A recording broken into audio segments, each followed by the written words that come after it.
तो दोस्तों शुरुआत करते हैं अब विल अटर्नल एपिसोड 28 की। बाकी एपिसोड की लिंक आपको डिस्क्रिप्शन में मिल जाएगी। बाय शोशन वेबर्स ऑफ फॉलन स्वॉर्ड में पहुंच जाता है और वो देख रहा होता है उसके चारों तरफ रेगिस्तान होता है और कई सारी बड़ी बड़ी चट्टानें होती हैं। आगे बढ़ते ही बाय शोशन पर कुछ ड्रैगन हमला करते हैं जो कि बहुत ही छोटे होते हैं। बाय शोशन उन्हें आसानी से रहता है और उनके मरने के बाद वो ड्रैगन सारे बाय शोशन के बॉटल में जाके स्टोर हो रहे होते हैं। वो डेजर्ट में ऐसे ही कई और भी बीस्ट होते हैं। उनको मारने के बाद वो एक लिक्विड में बदल जाते हैं और उस बॉटल में कैप्चर कर लिए जाते हैं।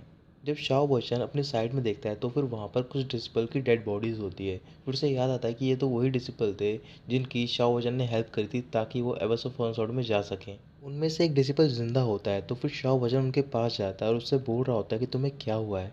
फिर वो डिसिपल बोल रहा होता है कि तुम यहाँ से भाग जाओ, ये एक ट्रैप है। तभी अचानक से वहाँ पर एक ब्लास्ट होता है और चारों ओर पॉइजन फैल जाता है। शाओ वचन पर वो पॉइजन इफेक्ट कर रहा होता है। तभी वहाँ पर एक डिसेबल आता है और वो शाओ वचन पे हंस रहा होता है क्योंकि उसने ही वो पॉइजन ब्लास्ट किया होता है। फिर वो शाओ वचन से बोल रहा होता है कि मानना पड़ेगा कि तुम लिंची सेक्ट के नंबर 1 स्टूडेंट हो, क्योंकि इतनी देर तक उस पॉइजन को झेल पाना आसान बात नहीं है और तुमने ये करके दिखाया है। और ये कहने के बाद वो डिसेबल वहाँ से चला जाता है। शाओ वचन अपने रिवर वाटर वेव टेक्निक का यूज़ करता है और वहाँ से भागने में कामयाब हो जाता है। आगे जाते दौरान वो एक लड़की से टकरा जाता है और वो लड़की होती है वानार। वानार एक बीच से बचकर भाग रही होती है। जब शाह वचन उस बीच को देखता है तो फिर वो उसे हराता है और उसे अपनी उस बॉटल में स्टोर कर लेता है। वानर वहाँ से जा रही होती है तो फिर शाओ वचन भी इसके पीछे पीछे जा रहा होता है।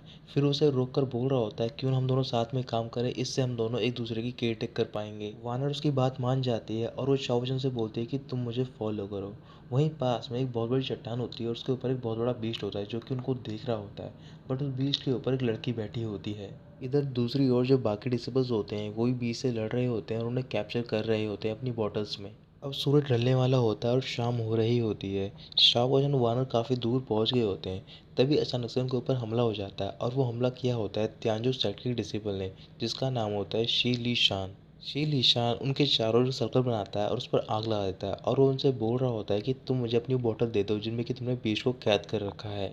बट वो देने से मना कर रहे होते हैं। तभी अचानक से वहाँ पर एक बहुत ही बड़ा सैंड स्टॉर्म आ जाता है और वो सैंड स्टॉर्म लाई होती है वो लड़की जो कि उस बहुत बड़े बीच पर बैठी होती है। थोड़ी देर बाद वो सैंडस्टॉर्म खत्म हो जाता है बट उस सैंडस्टॉर्म की वजह से शाओ बच्चन और वानर दोनों एक केव में पहुंच जाते हैं। थोड़ी देर बाद वो सैंडस्टॉर्म खत्म हो जाता है बट उस सैंडस्टॉर्म की वजह से शाओ बच्चन और वानर दोनों एक केव में पहुंच जाते हैं।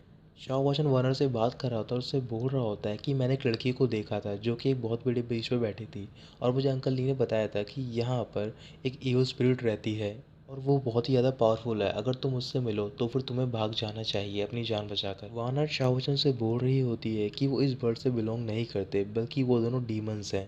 जो यहाँ पर सोर्ड्स हैं वो एंशियंट स्पिरिट बॉडी को रिप्रेजेंट करते हैं।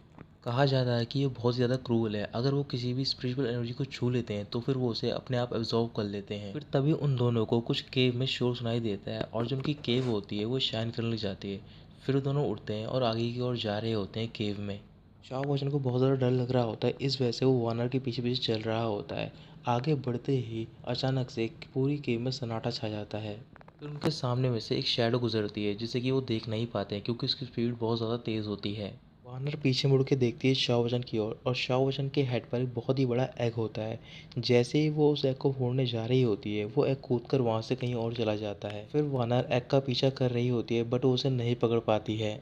काफ़ी देर होने के बाद वानर उसे नहीं पकड़ पाती है बल्कि शाओ वचन उसे आसानी से पकड़ लेता है। फिर वानर उससे बोल रही होती है कि लगता है ये एग तुम्हें बहुत ही अच्छे तरीके से जानता है। शाओ वचन एग को घूर कर देख रहा होता है। फिर वो अपने बैग में से एक ब्रश निकालता है और उसके ऊपर एक माउथ और आइज़ बना देता है। फिर वो बोल रहा होता है कि अब से तुम्हारा नाम तीदान है।